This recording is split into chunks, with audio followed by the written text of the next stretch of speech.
Oh! To say that really loud to cover the fact that I'm turning off the Casio. You're very sneaky about it. Welcome back to another episode of Vertigo Voices. We are talking Vertigo comics all day, every fucking day. We are 87.3% sure we are Spokane's only comic book podcast. Yeah, it's pretty good number there. I think so. I don't know anyone who does a podcast. At least not anyone in town. So I know people online. Yeah, not about comic books. Oh, this is Colby, by the way. Yeah, I'm Colby. And I'm Sophia. If you're just joining us, welcome. Or if you're a returning listener, welcome back. Yeah. I'm surprised we haven't scared you away yet. Yeah, exactly. I feel like I had some news today. I can't remember now.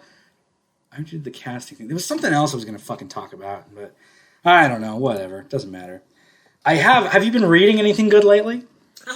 Well, now that you mention it, I reread Black Orchid, which we will talk. Nice. Yeah. We will The original miniseries or the whole series? The miniseries, okay. Yeah. Which we will talk about more in this episode. I'm also in the process of reading, what am I on? I don't even know what I'm on now. This is bad. I can't remember the name of the book, but when we did our episode on the comic book haul. Yeah. And the mystery box. The mystery box, yes. My favorite episode, because I just got a metric ton of new comic books. This is bad. The art is really cool. That's all I can say. What's it about? Give me something here. It's, you just talked about it in the last episode. Flinch? Not Flinch. Human Target. No, the one that ties in with Sandman. Love Street. No, Scarab. Yes. Oh, okay. Wait, do you have the whole thing? No. Oh, so I really don't know what led to the. I've got the one with the fetus. Fetus cover. Okay. Fetus cover is really good. All right. I'm enjoying it. One specific issue. And in light of the craziness that was the Snyder Cut, I recently reread The Death of Superman. Oh, nice. And that made me feel good in my soul. I haven't read that since I was a kid, and I've been itching to reread the entire thing, like Death and Return, you know? Yeah. Because I have Death of Superman, and then there was an interim called World Without a Superman, and then there was another graphic novel called The Return of Superman. Right. And I'd like to read that entire fucking thing in one sitting, and God knows when I'll be able to do that. What they had, of course, the individual issues too.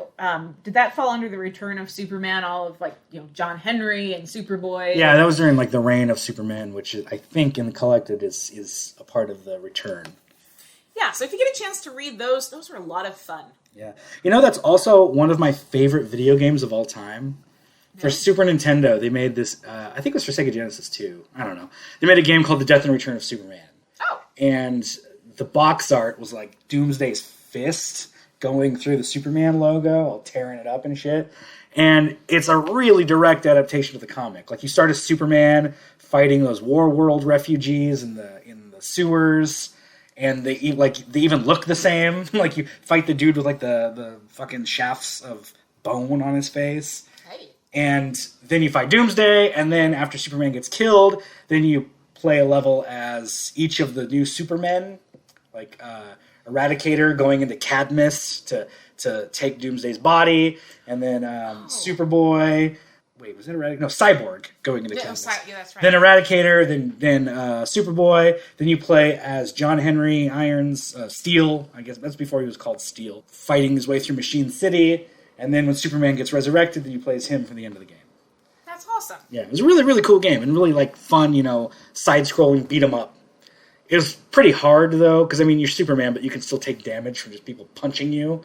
Yeah. But the thing I loved about it as a kid is that it was all comic book inspired. It wasn't a fucking, you have Superman and make him, fight a dragon or whatever. It would directly follow the comic, and even the character designs were from that as well.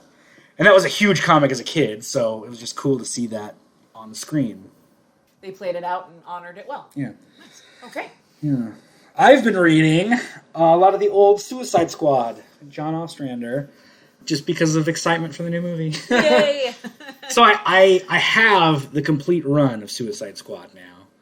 Tracked down the last couple issues recently, so I have the complete run, and then I started reading it, and the first technical issue is a secret origin of the Suicide Squad. Then reading through that and the first issue, there's constant callbacks to, like, remember the first time we got together during the Legends event? I'm like, fuck! This is technically a sequel to another series. So back in the 80s, DC had this storyline called Legends that reintroduced the status quo after Crisis on Infinite Earths. So it, like, reintroduced Darkseid trying to take over the fucking universe. And so, oh, look at all these superheroes. Maybe I'll make them look stupid. And that'll get the people to turn against them. And then the Earth will be easier to take over. I don't know, whatever.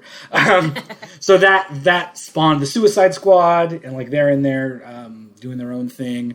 And it reintroduced Captain Marvel. Like, in that, Billy Batson and Shazam and all that, they're, like, new characters in the DC universe. And it was a fun little read. It's also by John Ostrander. It feels pretty dated, and there's a ton of tie-in issues that weren't in the graphic novel that I got. So, like, be like, oh yeah, well, Superman got captured by Darkseid. Like, when the fuck did that happen? That was between these two issues. Like, okay. So it's not the complete story, but whatever. It's good enough. Now I can understand what's going on in the first few issues of Suicide Squad. Okay. But the first 2 issues of Suicide Squad, where they go up against this other super team from the Middle East, has some just amazingly well done action plotting. Like, there's a whole part where Deadshot gets tasked with taking out this dude named Manticore, who's like this super being, and he lives in the bottom of a elevator shaft. And the Deadshot's just like climbing the shaft, like, how the fuck am I going to kill this guy? And he's like, and so he shoots the elevator car, and it crashes down. And the way it's laid out, it's like 2 panels of the car. You see the car crash into Manticore, and he just flies through it up at Deadshot, who's been trying to shoot him as he's jumping up towards him. And it's plotted just beautifully. Really well done. So yeah, I'm excited. I'm only a few issues into the core Suicide Squad. I think I'm only like 5 or 6 issues in. I'm excited to see how that story plays out. Your spirit will be ready for when the movie comes out. Yeah, exactly. Nice. Don't need to rewatch the original movie. I can just read the comics. Exactly. Yeah. Like you said, there's other things you can do in life. Yeah. And then, I guess my other news, I have another, you ready for this? Another edition of Colby's Got Issues. Ah! So many issues. Cut out that little part there. So, this is our new series, Colby's Got Issues, where I talk about new series that I've completed, or miniseries or whatever. So I've got a couple here. This one I have not read yet, and again, it's taken me a while to collect. It's called My Faith in Frankie by Mike Carey, Sonny Liu, and Mark Hempel. Okay. Don't know anything about it. It's got a weird kind of cartoony style. It does. And I don't know if it's comedy, I don't know if it's a drama, I don't know what the story is here. I think this is the artist on The Kindly Ones? Second to last volume of Sandman? Let me double check that, because it's going to look like a real tit if it's not. Kindly Ones. The fucking artist! Mark Hempel! Aha! I was right. You were. Anyway, it's got an interesting looking style, and I'm curious to read that. What does the top say? What's the... A jealous god or a boyfriend back from the dead? Who would you choose? Oh boy. Don't know. I don't know what's going on there. Apparently it's Interesting. a jealous god and a boyfriend back from the dead. It's fucking my boyfriend's back. Gotta have my faith in Frankie. Hey la. All right. And then the other series that I recently collected, this is another mini-series called Death, Time of Your Life. One of the Death spin-off stories by Neil Gaiman. Oh, yes. I've read this one before. I actually read this when I was young at the library. I actually read this before I read Death, High Cost of Living. And this is technically a sequel to the Sandman story, A Game of You. Follows Foxglove and Barbie and those characters. Oh, okay. I think Barbie's in this one. Maybe she's just talked about. I don't remember. But yeah, I haven't read it since I first read it back in middle school.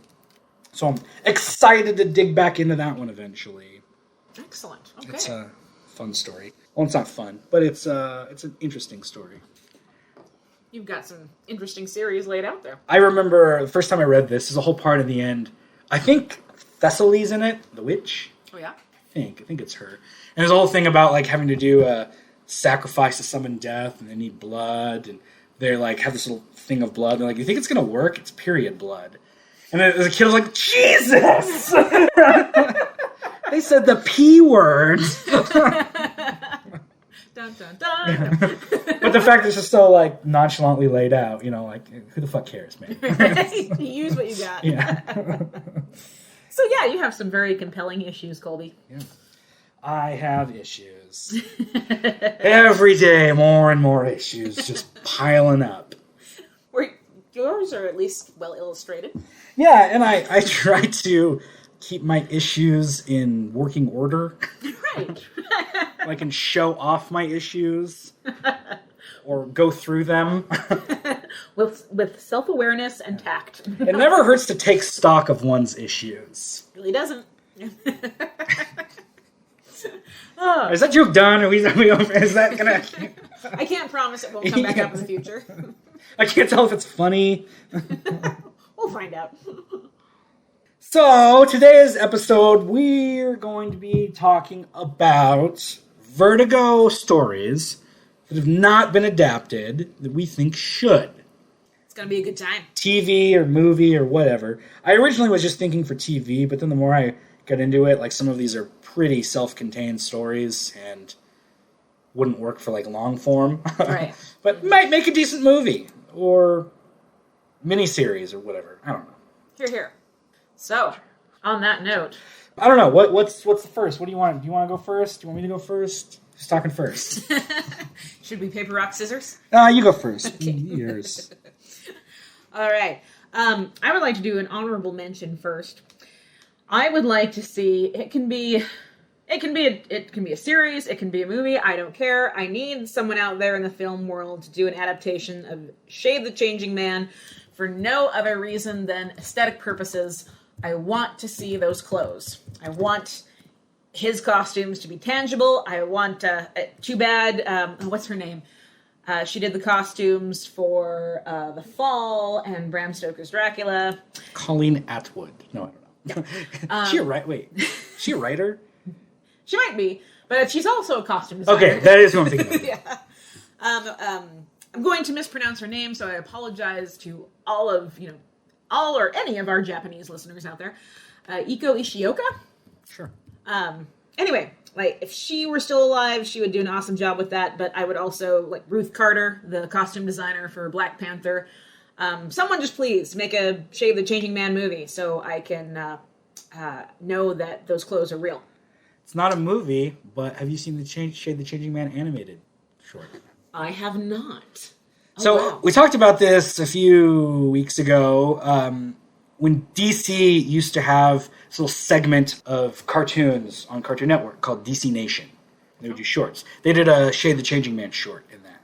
And it was really interesting and weird, and it kind of made you, kind of like let you see the madness that he sees in the world. That's awesome. It was really well done. And again, you get to see some of his crazy coats and the weird colors of shade that you're talking about. The aesthetics are just fantastic. Yeah. So it was kind of adapted. Not live action, though. Okay. Well, I'll take that until the live action comes along. So that is an honorable mention, but my first jump, and I think the time is right for this. I do, because its issues are still vital and pertinent to what we're going through now. Someone please make Transmetropolitan happen. That was on my list too. Yeah. I would love to see a Transmetropolitan adaptation, but kind of adapted a bit. Like not a direct, here's the story, here's what, like, I'd like to see it more tailored to modern day issues or sensibilities or whatever. Mm-hmm. And granted, that's not, that sounds like, oh, it needs to change, but it really doesn't. There's not a whole lot that would need to change. Because it's a direct reflection of the time that it was written in, which is the early 90s. Actually, I take that back, more mid to late 90s to the early 2000s, which we're still dealing with the same shit back then. It's just different. And I feel like that would have been absolutely vital a couple years ago like deep into the Trump presidency. Whoo. You know, they could have had a fucking field day with that had they adapted that into a TV show in like 2016, 2017. They could have. Nowadays, again, those same issues are still there. It's just not slapping you in the face every 30 seconds. Blasting out loud on Twitter. Yeah, fucking God. So yeah, I think Spider Jerusalem's voice would be great to hear about today's issues. I do too. Absolutely. And you could still couch it in the same way that they did then. Like, you know, there's a whole transhumanist movement in the comic, which is an obvious allegory for trans rights in the modern world. And so that, you know, you could still do stuff like that. Just, I think you could be clearer in the message now. Probably. You wouldn't need as much subtext. You wouldn't. No, I feel like it would be pretty straightforward. Yeah. Especially for television. Like, you know, in the mid-90s to early 2000s, you couldn't have a show like this on TV. No. The only stations that would allow it, you know, like HBO or whatever, you wouldn't be able to do the budget needed for that. Right. Nowadays, you could squeak out this show on fucking HBO Max. You know, any streaming service could do this show. And most cable, you can put this on FX. Right. And now is a good time. They've got the money for the special effects, you know, the sets. I think it would be a blast. So who would you cast for Spider Jerusalem?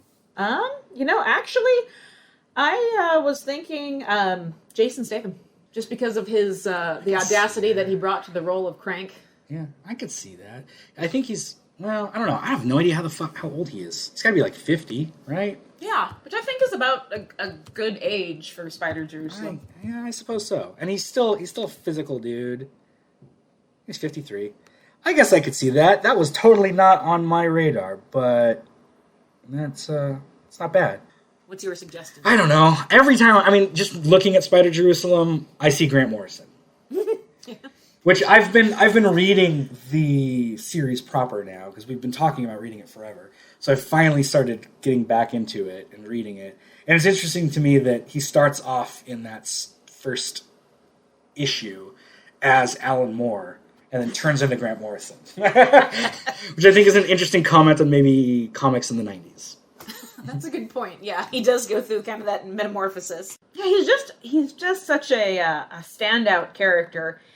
And the other thing about this series that I think would lend itself really well to television is that all of like the stuff we're talking about in terms of the issues that this comic book deals with, like themes of transhumanism and political corruption, yeah, Jesus. importance of watchdog journalism. Yeah. That's all very relevant and very important, but at the same time, this series is just like beer and Skittles. It's so much fun. Yeah. It's such a like Spider Jerusalem is just someone who lives very balls to the wall, and he's got a great sense of humor. Like, even though like some of the stuff he does, you're like, oh my God, why would you do that? Like, you're still laughing at it. Yeah, exactly. He's a total dickhead, but not to the point that you can't enjoy him. Right. And like, there's that, I think it's the 4th or 5th issue. There's just an entire issue of him watching TV. Mm-hmm. It's literally just him plopped in front of the couch watching TV, trying not to let the ads get to him too much. And he ends up ordering a new pair of shoes just because he needs them. And that you could say so much about modern intake of media, as well as organizations like Amazon. Like, there's a whole thing about how he gets he orders shoes so that they can be there within like the next 5 minutes or something. Mm. Like, this is a very like precognitive comic book in a lot of ways.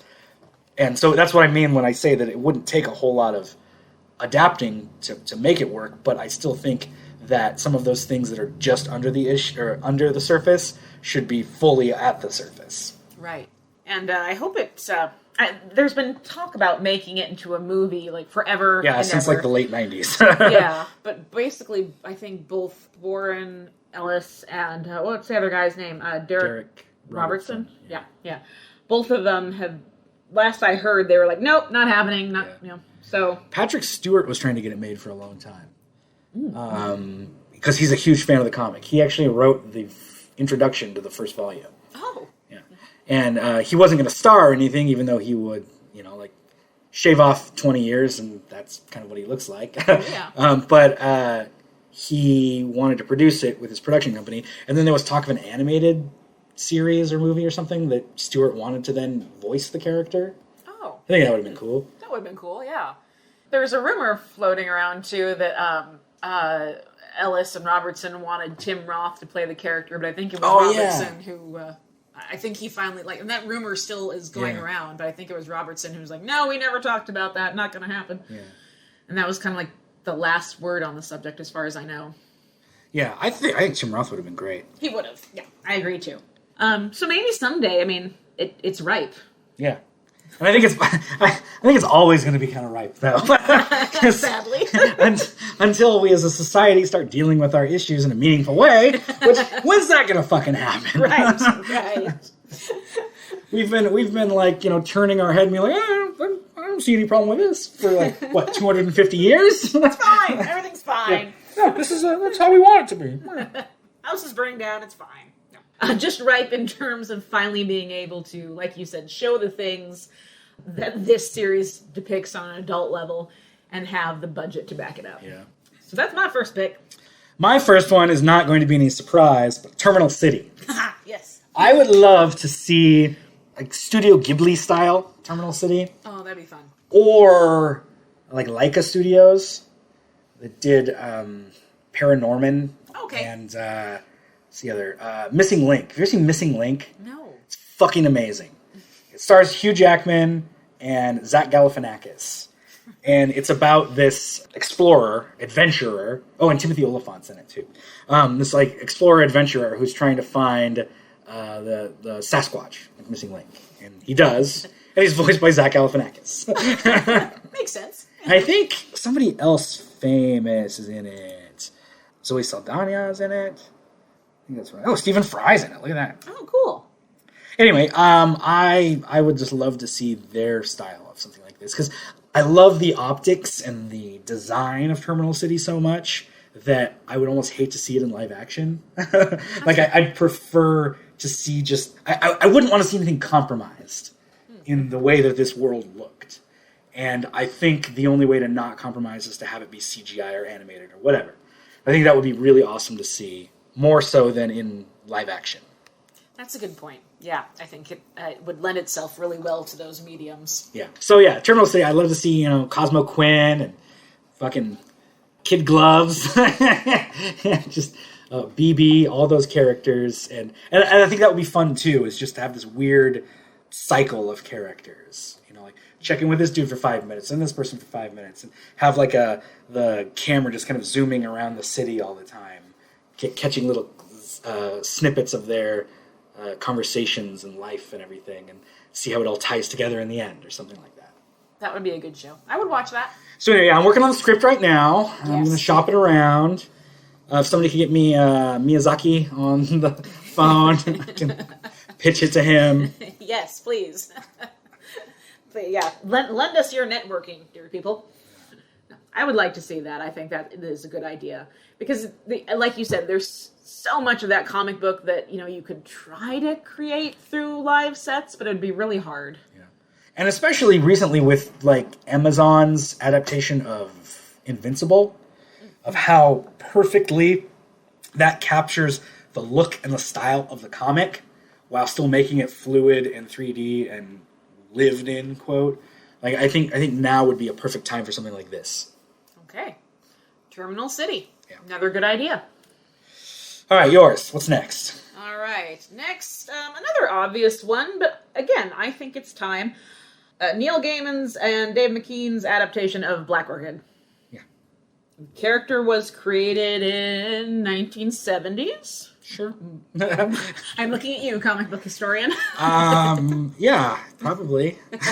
I've read the Gaiman McKean, and then I think I've read the first 5-6 issues of the ongoing Vertigo series. Yeah. So I'm not that well acquainted with the character, but 1973 she was created. All right. And the cool thing about adapting this character is that she's not she's kind of like Christopher Chance of Human Target, in that she's very what's the thing? Oh, we're looking at the wiki page right now. Apparently she was going to appear in an episode of Constantine before the show was canceled. Damn it. Yeah. Son of a bitch. Anyway, sorry, go ahead. No. Yeah. Bring back Constantine. That's another episode. And I think she's one of those characters that even though she's not in the public conscious in the terms of the popularity of, Wonder Woman or Batman, she's been around for a long time. She's been very fluid. It hasn't always been the same person. Yeah. So that lends itself well to, casting newcomers or not being necessarily dependent on a big name. Yeah. There's a lot you could do with it, too. There is. And what I really like about this miniseries is that, first of all, it's beautiful. Like, Dave McKean's art is just frickin' gorgeous. Have you seen the movie he directed, Mirror Mask? No. I've been wanting to, talk about that because it's not based on anything, but McKean wrote it and directed it, and it's got his fucking style throughout it. Really? And it's one of those, could I tie that into Vertigo somehow? I think we should. I watched it with my daughter not too long ago, probably 2 years ago. She was really into it, too. That sounds like it would be gorgeous to look at. I have the DVD. Surprise. Okay, I'm going to have to watch that one then. Because I think his aesthetic is just, again, lovely. And that's something I think you could easily show in live action now. When I was rereading the miniseries recently, there was certain things about it that actually reminded me of the cinematography in Annihilation. Mm-hmm. Yeah. And I thought, you know what? You could transfer that to film and make it look really amazing. Fuck, I love that movie. Really good movie. Who was the cinematographer on that? I don't know. Rob Hardy. Anyway, yeah, someone call Rob Hardy and get him on that. And also about this book, if you're not familiar with Black Orchid, it brings the two main characters, Flora and Susie, in contact with a lot of comic book characters you do know, like Batman and Swamp Thing, and Lex Luthor is one of the main bad guys. And again, it's one of those books that for people out there who sometimes tell me that, the comic book world is overwhelming. I don't know where to start. I don't know anything about this character. You don't have to read the vast majority of these characters. You don't have to start with their very first appearance and read all the way up to catch you up to date. This is a mini-series. There's only 3 books. It's just well told, beautifully written, and beautifully illustrated. Have you ever heard of Gaiman? I can't remember the story specifically. I'm looking it up right now. I think it was when he was trying to pitch the book to DC. He had told them I'd like to bring back Black Orchid or something like that. And the executive goes, "Who's Black Hawk Kid?" Yes, yeah. It was Karen Berger. Oh, okay. His accent was so thick that she was Black Orchid. Yeah. And apparently Black Orchid was on the bottom of their list.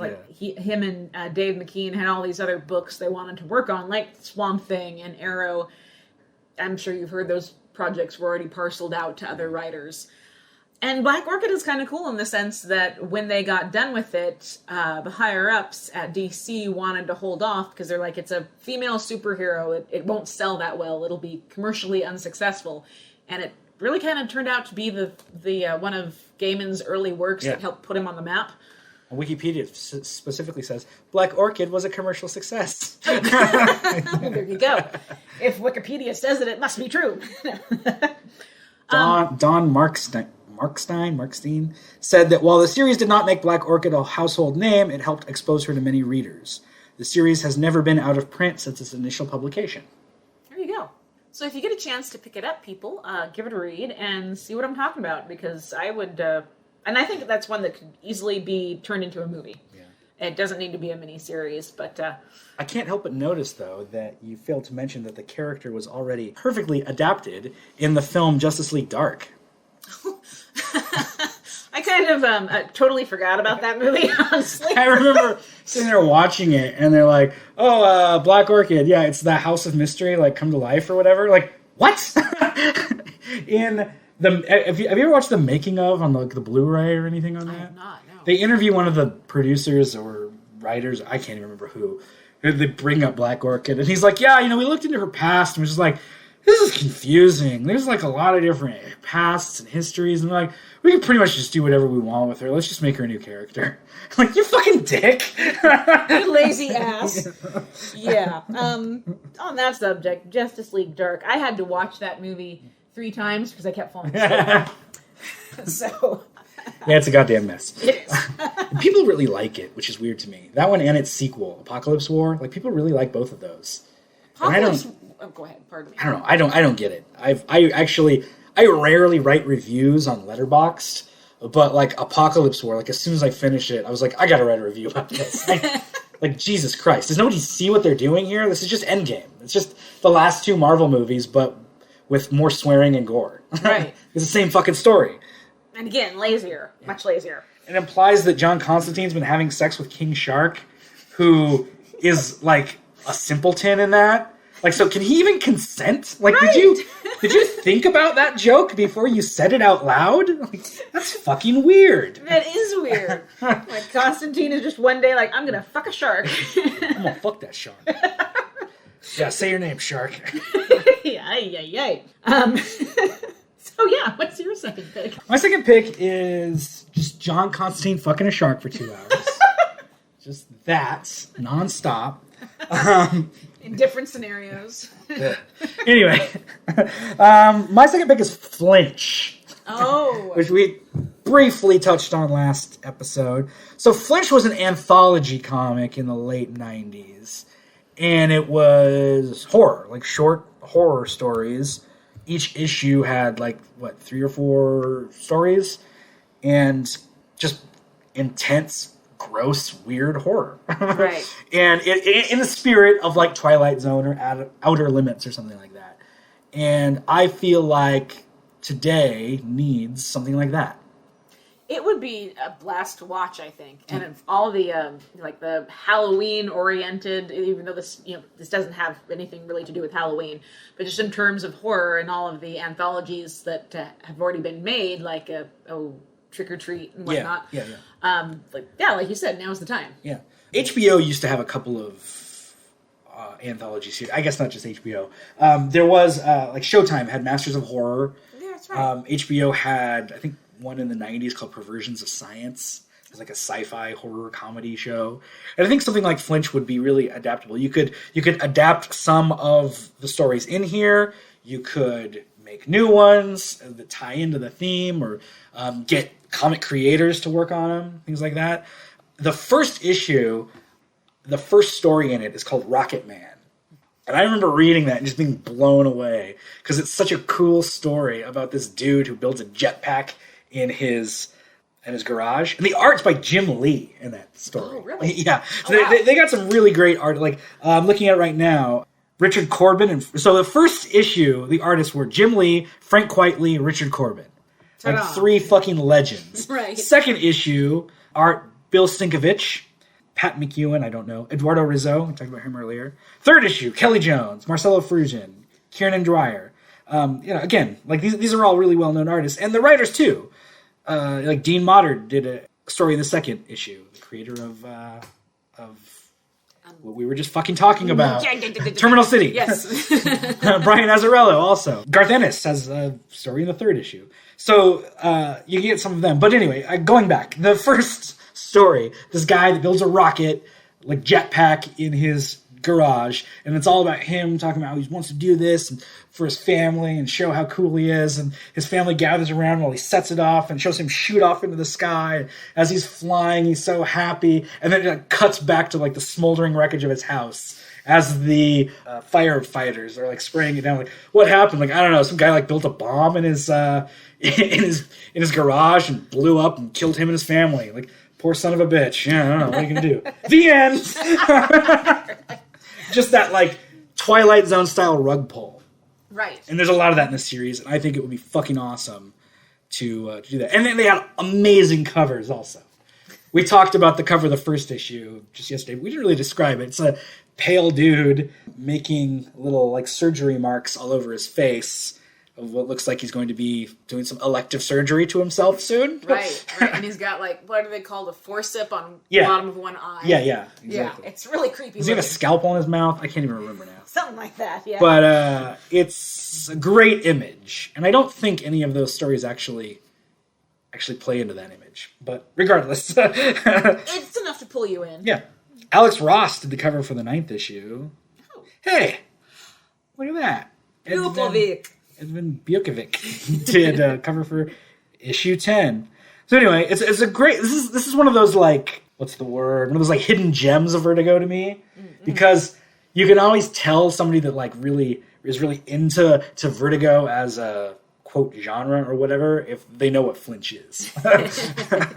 Well, and what makes it so great is that you don't have to read these in order. You can drop in on any one and have a fantastic time.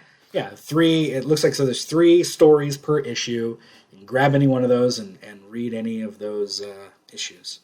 Looks like issue 2 has a story called Maggie and Her Microscope. I almost read that as micropenis, because apparently I've got little dicks on the brain these last few weeks. Colby has really, really touched a nerve with that community.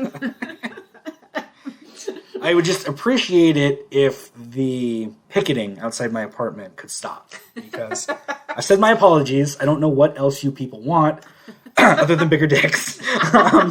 He's had to log off Twitter from all the hateful comments. Just let's, be the bigger man. Not literally, but just move on.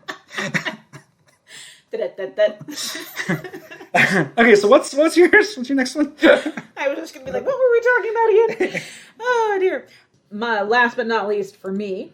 You're already done? Well, I was trying to rein it in because I got like 10 more. Well, I can talk ad nauseum about these, but we can continue.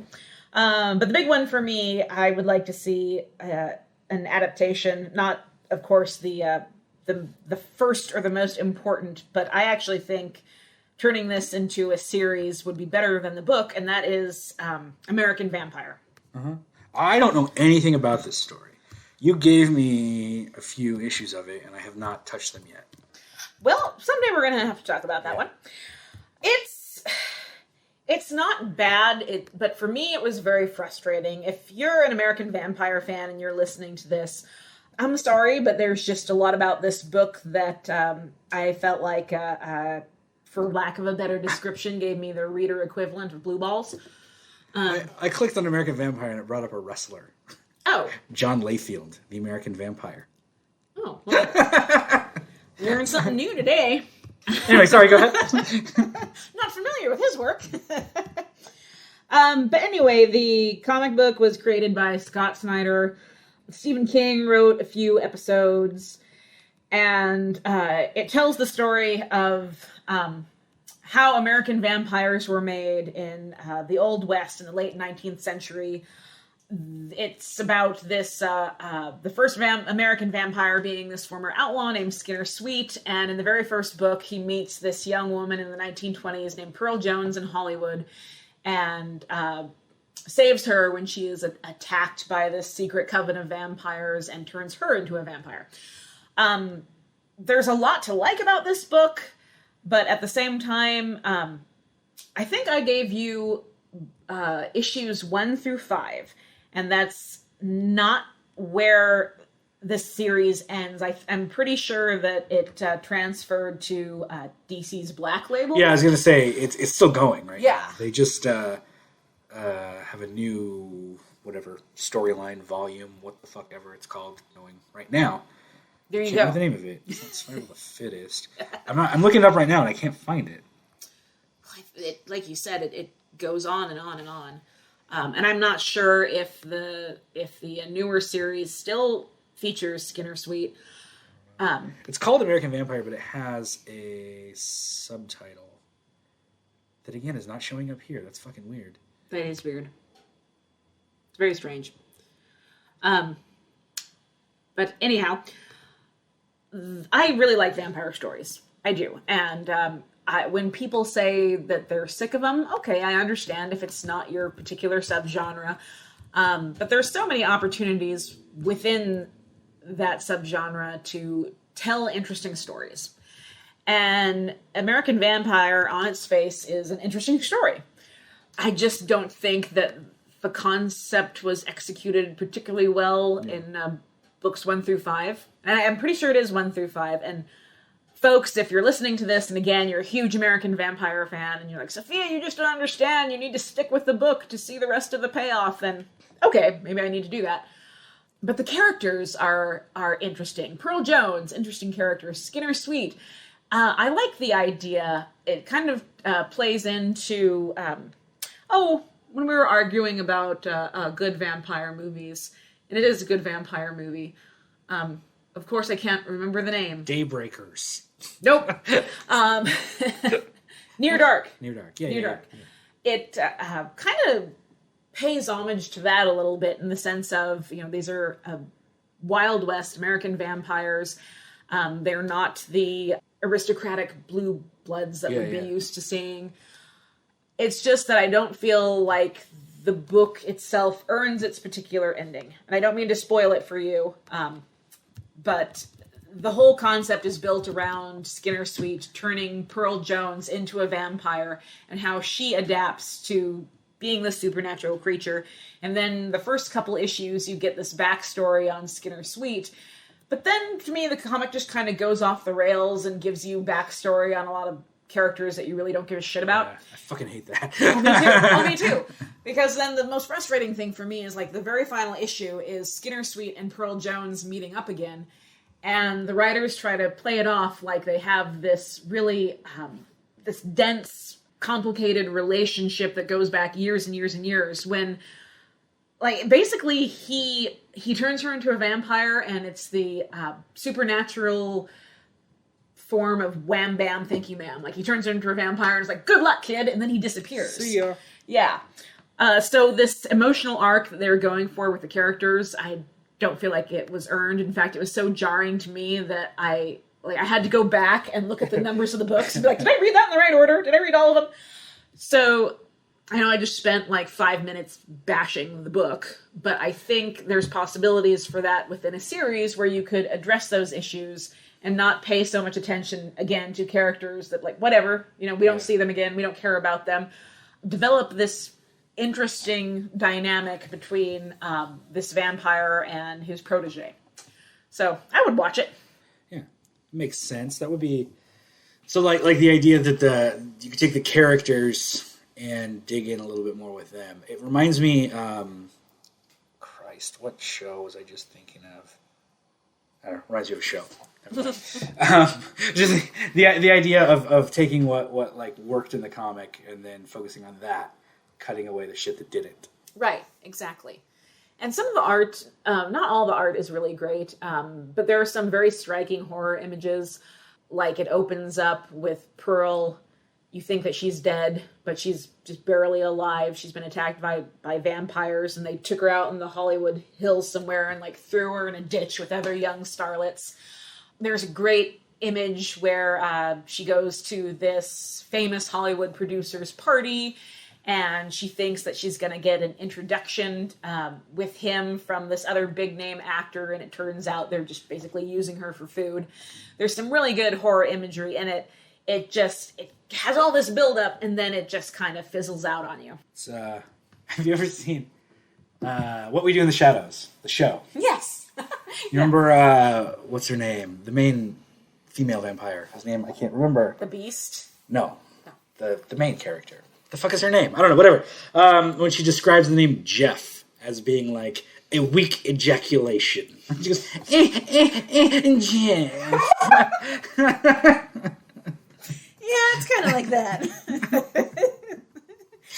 You feel like you're building up to something really epic and wonderful, and then you're like, So, have you ever read New Deadwardians? I have not. It's another Vertigo book. It's from 2012, I think. Yeah, and it's the Edwardian era, vampires and zombies, class dividing, whatever. That's cool. It's a story about that. The context of British class divisions, but through the lens of vampires and zombies and regular humans. That would be great. Yeah, it's really interesting. I read it when it was new, but it's just when you're talking about American Vampire, made me think of that. So it's like British vampire. British American vampire. Well, so, I would like to read that because, again, like, American Vampire has opportunities to explore that. Because there's a great scene in Skinner Sweet's origin story where he wasn't supposed to be turned into a vampire. Like, he runs into this aristocratic British vampire on this train that he and his gang are robbing. Yeah. And the vampire, like, rips his throat out and accidentally gets some of his own blood on Skinner, which turns him into a vampire. And so there's all this cool stuff you could do with the fact that this really, like, hobo-looking, rowdy outlaw is now among the ranks of these well-heeled upper crust European vampires that we're used to seeing, but they really don't do anything with that. Nice. So if someone adapts it into a movie, please do something with that. Well, I'll do one more of mine then. And then, like I said, I've got a bunch more, so maybe we should do this as a two-parter. That'd be fun. Come up with some others. Yeah. So my next one will be Pride of Baghdad. Did you ever read that? No, but it's been on my list for a long time because I really like Brian K. Vaughan. Yeah, it was written by Brian K. Vaughan, art by Nico Henriken. Sure. Loosely based on a true story about some lions that were released during the Iraq War. I can't remember if like their enclosure got bombed or if they were let out or what, but just these lions trying to survive in a war zone. Oh, and really? It's a part Disney story because it's like you're listening to the animals talk to each other. So it's like a little bit of a Disney story, part like, the horrors of war type story, part family drama, part everything. And it's if you're an animal lover, it's fairly gut-wrenching. Mm-hmm. And if you know the true story behind it, then it kind of spoils the ending. But it's a really, really interesting story, and it would be cool to see that as like an animated movie, again in kind of the Disney style, but just with like the horror and oppression of the real world in there. Very adult concepts. Yeah, exactly. Would remind me of something like Watership Down. Oh, I would love that. Of like an animated story that's very adult and human, I guess, but through the lens of animals. That would be fantastic. I'd watch that. I read this when it was new. I haven't read it since. I think I just recently got a copy of it when my friend Bear gave me a bunch of Vertigo books. I think this was one of them. But yeah, it's a really cool story, and again, not for the faint of heart. I would like to read that. When I first read it, it was at the library in I think it was here actually. No, it couldn't have been here because it was new when I read it. So I think it was at the library in Bozeman. But I believe I was given a copy recently. I'll have to double check. I got a lot of comics recently. You do. I'm still trying to sort through my issues. And figure out all my issues. Address them. But it's so much fun working through your issues. Yeah. Categorize my issues. Which is more than what most people do. So, yeah. Hey. Because, see, like, I've got a lot more. That, like, 100 Bullets, Orbiter, We 3, Dr. Occult, Gifts of the Night, I Die at Midnight, Mobfire, Prez. We 3, 100 Bullets. I was thinking about putting that on my list, too. We'll have to talk about it more next time. Yeah, just on that note, like, We 3, speaking of stories about animals that wrench your heart, we talked about this a while back. Like, you told me about that, and I was so... just silly and blasé, like, oh, I grew up on a farm, I've seen animals die. And by the end of that comic book, I was just like, oh, God. There were adult tears. So anyway, yeah, good book, too. Yeah. I was going to talk about Dr. 13 also, but I forgot to put it on the list. Dr. 13? Dr. 13 was a DC character that was like a doctor of the... Not a doctor of the occult, like a... an investigator of the occult. Okay. And the thing was, they called him the Ghost Breaker because he didn't believe in the occult, and he was always in situations where he would have to prove that something didn't exist. But of course, he'd always end up meeting a ghost or whatever. And on Wikipedia, it says under his abilities, his skepticism makes him somewhat resistant to magical effects. That's my superpower. Like, how do they know? No. But Dr. 13 actually shows up in Books of Magic. Oh, really? The first volume. Yeah. Okay. And he had his own Vertigo Visions like spin-off story, like a one-shot. And I think he appears here and there. I think he was in Seven Soldiers of Victory. And he has a daughter named Tracy 13, who is on Young Justice.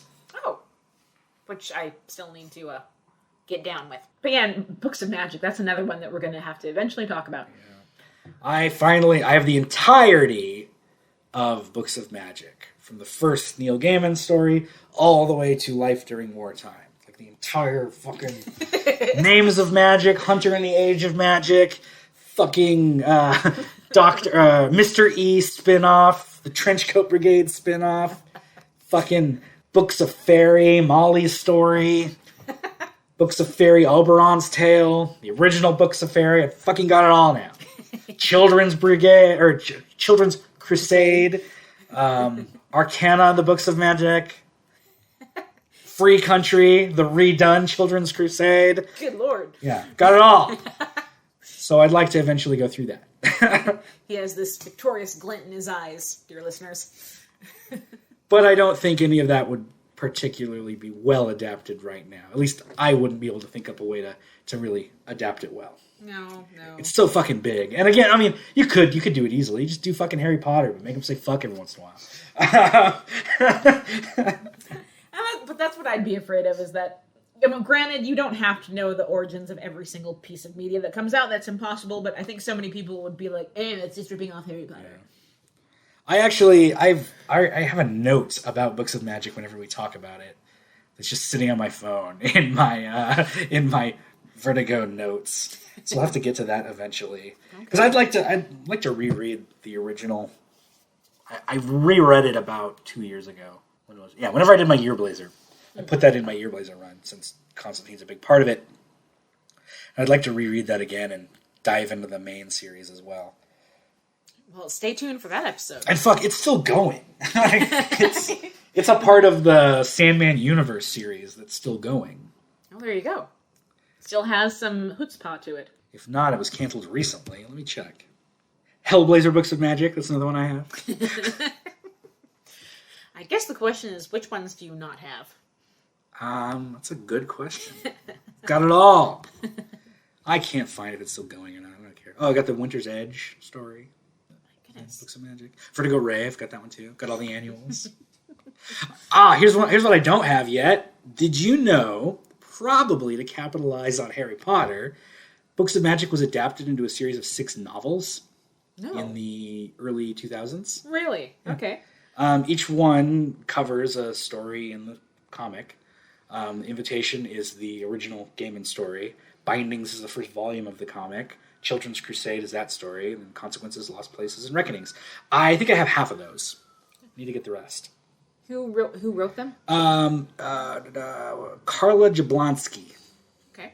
I haven't read any of her stuff, but... They're fucking hard to find, too. Like, I bought the ones that I have through third-party sellers through Amazon, and it's fucking impossible to search for them. Like, I can't search Books of Magic. It just gives me all the other shit, and you never get to these.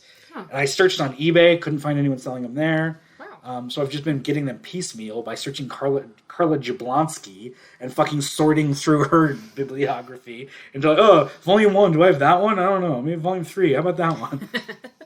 I wonder why they're so hard to come by. I don't know. I just don't think anyone really cared, because they're not expensive. I'm getting them for like $2 each or whatever, but they're just yeah. People would prefer Harry Butthole Potter. To each their own. All right. So anyway, we'll get back to adaptations next time. We're going to talk some more about this. I always like talking about a good adaptation. Here. Many possibilities. So, feel free to like and subscribe. Share the episode with your friends or whatever. We're doing the end of the show stuff. Did I say that? Did you almost say share the issues? No, okay. I didn't. Right. I'm going to cut that out. Follow on Twitter and Instagram at Vertigo Voices and Vertigo Voices respectively, or email us at the address vertigovoices@gmail.com. And please leave a very praising review, and send us love letters, hate mail.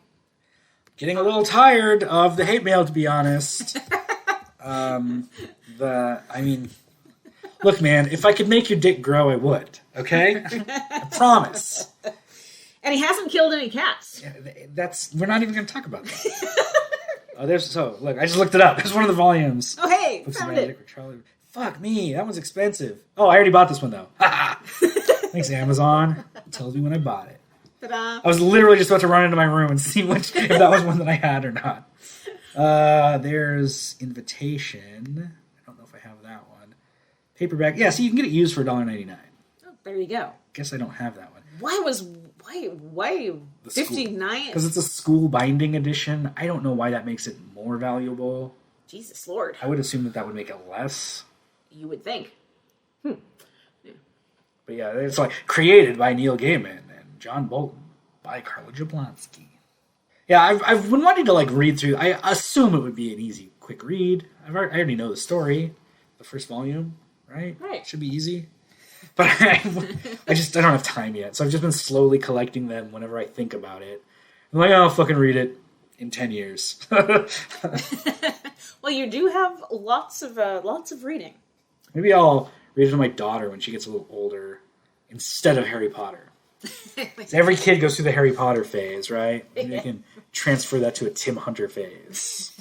Bring her up right. Yeah. Well, thanks for listening, everybody. Yeah, I'm just killing time, so I want to get to an hour. Where are we at? 59, 42. But there's going to be some editing in there, so it's going to be, I don't know. Is the windstorm still going on? Is it died down yet? I'll take a peek outside. Looks pretty calm. Right. And almost there. Oh my goodness. And now we're at an hour. Yeah, thanks for staying with us. All right, we'll see you next week when we continue this. Farewell. Goodbye.